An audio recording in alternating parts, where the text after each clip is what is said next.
into the playoffs. LeBron James is no stranger to the big stage, and he's been balling lately, averaging 25 and 11 in his last 4 games. DeAndre Ayton will be a huge factor this series. The Bahamian big was second in the NBA, shooting 67% on field goals, and there he is. This will be the 15th playoff meeting between Rockets superstar Kevin Durant, LeBron, KD scoring 32 a game in those games. Lakers-Rockets game 1 in 1 hour over on ABC, except we do have some breaking news on KD we will get to in a moment.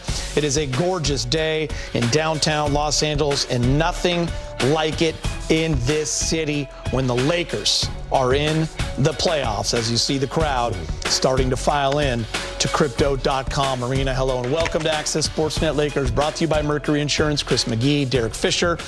Big game, James Worthy. We got Mike Trudell in a few moments, and I know it was only a few minutes, but before we came on air, it was a lot of fun just talking about old playoffs for you guys. I know this is an exciting time for whether you were a former NBA player, coach. This is what you play for.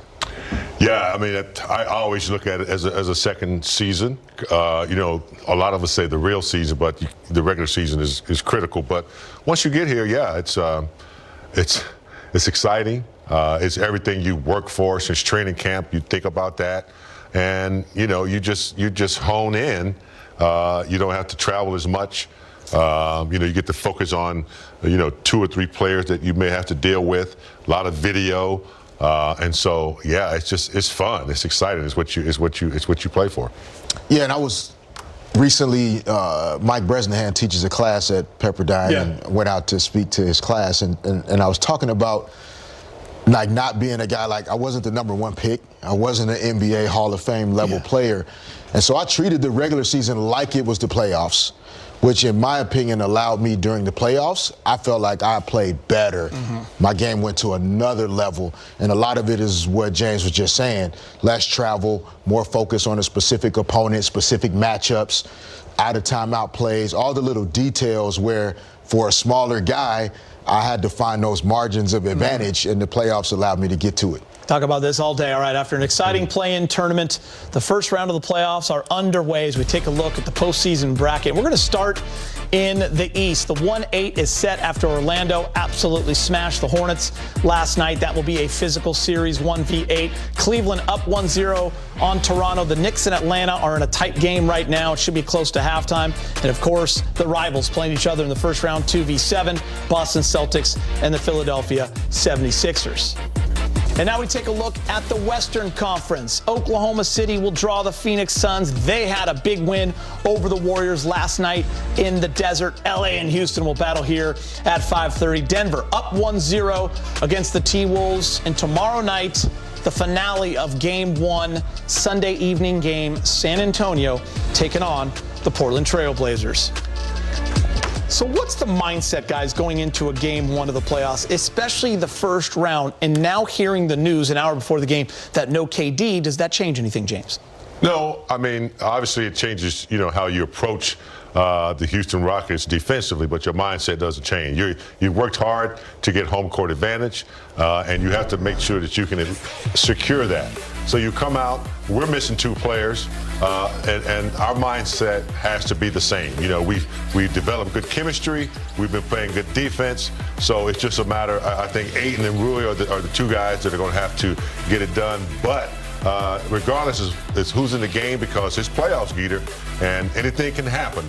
Just because players are out doesn't mean the next guy coming on the court is not going to be ready to go. So you have to be ready, have your antennas up, have a defensive mindset, and secure home court advantage. Now, Fish, you see KD warming up there, but then word came out shortly after this that he would not be playing tonight in Game 1. I think that was a surprise to everyone. From a coach's perspective, you have an hour before the game. How much does that change a game plan?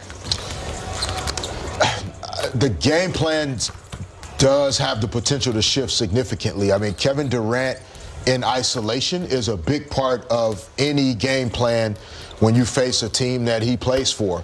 The Rockets, especially late clock, late quarter, the ball is going to be in his hands or Şengün's hands.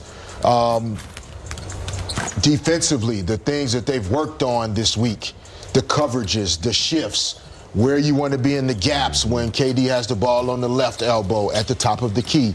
Those things are slightly different, but if the mindset doesn't shift, then the results of the game shouldn't shift as much either. Like, the Lakers should find a way to figure this game out.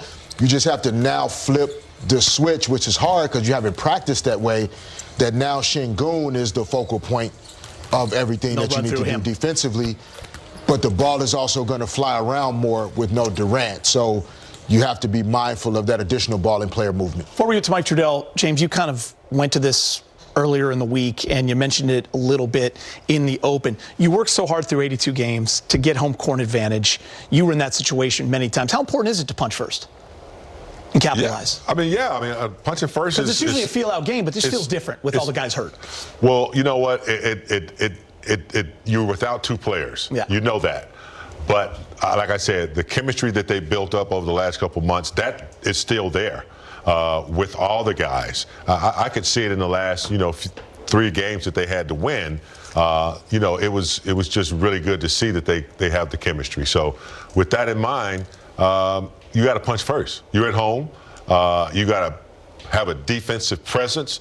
You got to be physical first. You can't let them hit you first, and so I agree, Gita. You got to throw a punch under control. You don't want to go out and be, out of control, but you do want to lay it down defensively and hope that transfers to your offensive side of the court. All right, so for more, let's check in with Laker reporter Mike Trudell joining us from Crypto.com Arena. What's up, Mike?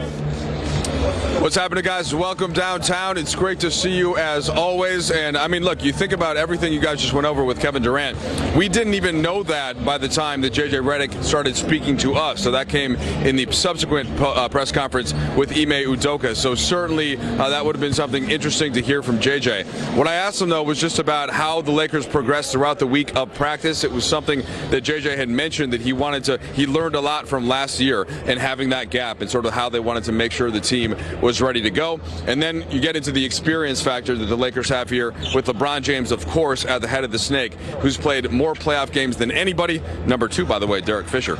So we get into that with JJ Redick moments ago. I feel like we had a good week. We executed what we wanted to do, both from the basketball, game planning side, but also just working with performance to make sure, based on our feedback from last year, their feedback from last year, we hit our targets for each day for, jumping, load, acceleration, volume, intensity, all that stuff. And we were able to do that. I think our guys, both from a mental and physical standpoint, are prepared to go tonight. If you're just watching the play-in games or like today's playoff games, that you can tell some of the guys that just haven't been in those situations yet. It must be tough to coach experience, but just having LeBron, like the guy that's played more playoff games than anybody, how much can that help that transition into this kind of atmosphere? Yeah, well, he's got sort of the ultimate playoff experience, given he's been in 10 finals and done 20 or so of these things. DA's been a starting center in the finals. Smart has been in the finals, multiple conference finals. Maxi's been in the finals and the conference finals. There's a lot in the group that we can lean on. JJ, you guys have seen this version of Houston more or less a couple times or a few times during the season, during the regular season. They haven't seen this version of you guys. Obviously, you're better off with Luka and Austin, but are there ways in which their unfamiliarity with you, is there some, or I guess ways that you guys could benefit or I guess take advantage of that, at least tonight going to game 1? I don't know. They're really good. I mean, we got to be able to execute on both ends. I don't know if there's an element of surprise. I mean, they've got tape. They've got a great coach. They got great players. I don't know about that. All right, guys, there's JJ Redick, clearly ready to roll here in game 1. And then right after he got done talking, that's when we heard the news about Kevin Durant. That is a subject that we will talk about with Jake LaRavia coming up later in the show. Geeter. All right, thanks, Mike. Appreciate that. Have fun down there. LeBron versus Kevin Durant is the matchup we'll all be watching, but that is on hold. And 14 career head-to-head playoff matchups, both scoring just under 32 points a game. KD doing it very efficiently, as you would expect. LeBron ahead and rebounds and assists. They met 3 times in the finals. KD won both of those with Golden State. LeBron won when he was at Miami against OKC. So many battles over the years, and we will not see it today. D. Fish, But this man is playing, and his name is LeBron James, and he has been in more game ones than anyone else. And if you can go back to last year, that was the big difference in this series. As James mentioned, it was Minnesota who hit first.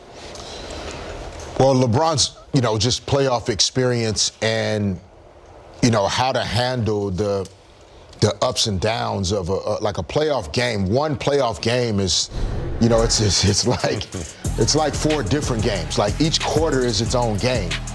And you have to have the mental stamina, focus level, and attention to detail to play 4 games in one, the way the game is going to swing from time to time. And so LeBron's experience in those moments will be really valuable. But JJ also made some great points. They have other guys on this roster that have seen big playoff moments and experiences. DeAndre Ayton on the finals team in Phoenix. Shout out to Dave Berg.